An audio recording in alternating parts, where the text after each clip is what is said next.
दुपारच्या वेळी चान्स मिळाला की आम्हाला एक डुलकी घ्यायची सवय होती. शक्यतो आम्ही आमच्या जागेवरच हाताची घडी करून त्यावर मान टेकवून थोडा वेळ झोपायचो. पण तसे झोपणे जास्त कम्फर्टेबल नव्हते, तेव्हा बाहेर वेटिंगच्या सोफ्यावर कधी आधी आम्ही झोपायचो. वेटिंगच्या 3 सीटर सोफ्याला साईडला आमरीस नव्हत्या, त्यामुळे लांबलचक सोफ्यावर झोपायला बरे वाटायचे. जेव्हा सुनील होता तेव्हा आमच्या तिघांमध्ये सोफ्यावर कोण झोपणार यासाठी धावपळ व्हायची. मग जो सोफा आधी पकडेल तो तेथे झोपायचा व बाकी दोघे आपापल्या जागेवर झोपायचे. सुनील गेल्यानंतर नवीन पिऊन समोर मी किंवा कविता मॅडम सोफ्यावर कधी झोपलो नाही. पण जर पिऊन बाहेर गेला असेल तर मग आमच्यापैकी कोणीतरी सोफ्यावर झोपून एक युलकी घेत असे. आता आम्ही बोलत नसल्यामुळे कविता मॅडम आणि माझ्यात पहिल्यासारखी धावपळ होत नसे, पण ज्याला वाटेल तो जाऊन सोफ्यावर झोपायचा. पण मला माहित होते की जर कविता मॅडम सोफ्यावर झोपल्या तर मला त्यांचे चोरून निरीक्षण करायला मिळते. आधी जेव्हा सुनील होता तेव्हा जर कविता मॅडम सोफ्यावर झोपलेल्या असतील तर त्याच्या उपस्थितीत मला त्यांना मन भरून बघता येत नसे. पण आता कोणीही नसताना मला त्यांना डोळे भरून बघता येत असे. दरवाजा लॉक असायचा, तेव्हा कोणी आले तर बेल वाजवायचे. त्याने मॅडम पटकन उठायच्या आणि आत पळायच्या. मग मी जाऊन दरवाजा उघडायचो. जरी आम्ही बोलत नसलो तरी आमच्यात काही अलिखित नियम होते. मॅडम झोपलेल्या असतील तर फोन अटेंड करणे, तसेच दरवाजा उघडणे वगैरे कामे मी करायचो. आलेली व्यक्ती लगेच परत गेली की दरवाजा लावून परत मॅडम सोफ्यावर झोपायच्या. मॅडम सोफ्यावर झोपलेल्या असल्या की पदर वगैरे व्यवस्थित घेऊनच झोपायच्या, पण तरीही त्यांना तसे झोपलेले बघताना फार मजा वाटायची. त्यांचे पाय दरवाजाच्या दिशेने असायचे व डोके ड्राफ्टिंग सेक्शनच्या दिशेने असायचे, तेव्हा मागून मी दुरून त्यांना न्याहाळत आहे याची त्यांना कल्पना नसायची. बरे कल्पना जरी असली तरी त्यांना माहित होते की फार फार तर मी फक्त बघणार, याच्या व्यतिरिक्त काहीही करणार नाही.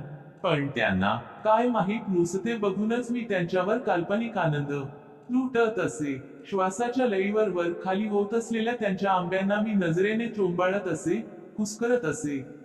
कल्पनेत मी त्यांना कवटाळत असे, अंगावर झोपत असे. मनसोक्तपणे त्यांना बघून घेतल्यावर मी गुपचूप टॉयलेटमध्ये जाऊन त्यांच्या नावाने हलवत असे. कधी कधी मॅडम पर्सनल कामासाठी बाहेर जायच्या.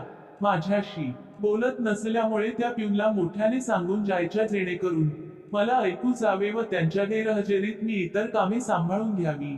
आणि मग जर पिऊनही बाहेर काही कामासाठी गेला की मी एकटाच ऑफिसमध्ये असायचो. माझ्या भावनांची भूक वेगळ्याच पद्धतीने शमवण्यासाठी मी या एकटेपणाचा चांगलाच फायदा घ्यायचो. दरवाजा लॉक करून मी तडक कविता मॅडमच्या टेबलाजवळ यायचो. त्यांची पर्स तेथे असली की मी ती पर्स तपासायचो.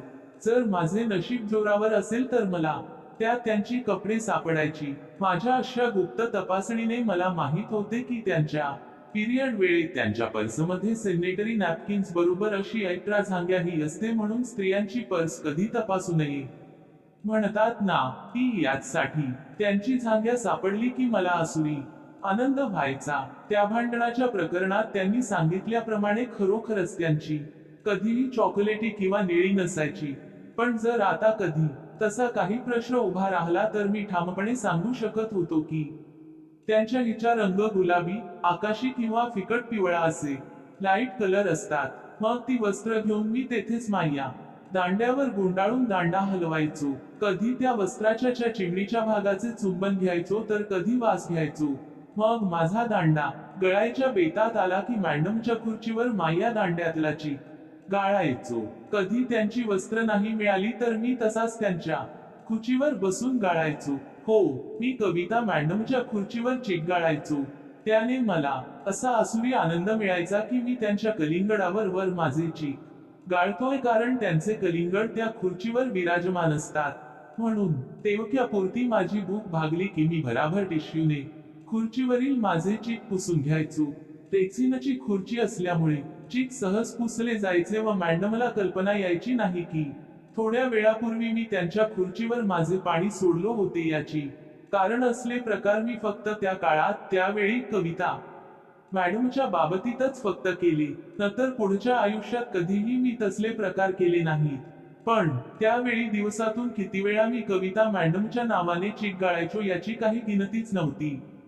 ऑफिसमधून घरी गेलो तरी माझ्या डोक्यात कविता मॅडमचाच विचार असे. रात्री झोपेपर्यंत, झोपल्यावर, झोपेत स्वप्नामध्ये, पहाटे जाग आली की, सकाळी उठल्यावर, पुन्हा ऑफिसमध्ये आल्यावर, असे 24 तास माझ्या मनात कविता मॅडम आणि फक्त कविता मॅडमच असायच्या. ऑफिसमध्ये मी त्यांच्या जवळपास असलो आणि त्या काहीतरी करत असल्या की क्षणात त्यांच्या बद्दलच्या विचारांनी माझी तंद्री लागायची. मॅडमनी चान्स दिला तर या क्षणाला मी त्यांना काय काय आणि कसे कसे करेल याचे विचार माझ्या डोक्यात लगेच यायला लागायचे. त्या टायपिंग करण्यात मग्न असल्या की मला फ्लॅशबॅक सारखे दिसे की मी त्यांच्या मागे उभा आहे. खाली वाकून मी त्याच्या खांद्यावर कनोटी टेकवली आहे व मान वळवून त्यांच्या कानाची पाळी चघळत आहे, तर कधी त्यांच्या गालाचे चुंबन घेत आहे. खाली माझे हात त्यांच्या बगलेतून पुढे आले आहेत व मी त्यांच्या आंब्यांना कुस्करत आहे. त्या जणू काही घडतच नाही आहे असे समजून त्यांचे टायपिंग करत आहे. टायपरायटरच्या तालबद्ध टकटकी मध्ये मी त्यांना कुस्करत आहे आणि चुंबत आहे. टेबलावर काही कागदपत्र उघडी आहेत आणि कविता मॅडम त्या टेबलावर वाकून कागदपत्र तपासत असल्या की मी लगेच फ्लॅशबॅक मध्ये जाई. मी मॅडमच्या मागे उभा आहे आणि त्या शून्यच्या कलिंगडावर माझा दांडा घासत आहे. त्यांच्या कंबरेला दोन्ही हाताने पकडून मी त्यांना कपड्यावरूनच मागून करण्याची हालचाल करत आहे. त्याने त्या हलत आहेत व त्यांना लिहायला त्रास होत आहे. मग त्या मान वर करून मला तटावत आहे. सागर, मी लिहिते ना. मग मी शांत राहून तसेच त्यांच्या कलिंगडावर वर माझा कडक दांडा घासत आहे व नंतर हात पुढे आणून त्यांच्या आंब्यांना चिवडत आहे. या आणि अशा प्रकारची कितीतरी स्वप्ने मी क्षणोक्षणी बघत असे. तसे सगळे काही प्रत्यक्षात घड शकते याची मला खात्री होती. पण त्यासाठी मला कविता मॅडमला पटवावे लागणार होते. तेव्हा त्यांच्यात मायात पुन्हा जवळीक व्हावी या दृष्टीने मी प्रयत्न चालू केले. मग मी कविता मॅडम बरोबर बोलणे वाढवायचा प्रयत्न चालू केला. पण त्या तरीही माझ्याशी कामाव्यतिरिक्त बोलायच्या नाही.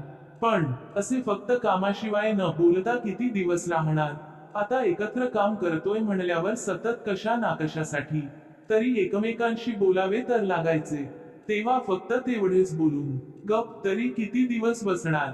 बरे इतर कोणीही ऑफिसमध्ये असे नव्हते की ज्याच्या बरोबर त्यांना बोलायला मिळायचे.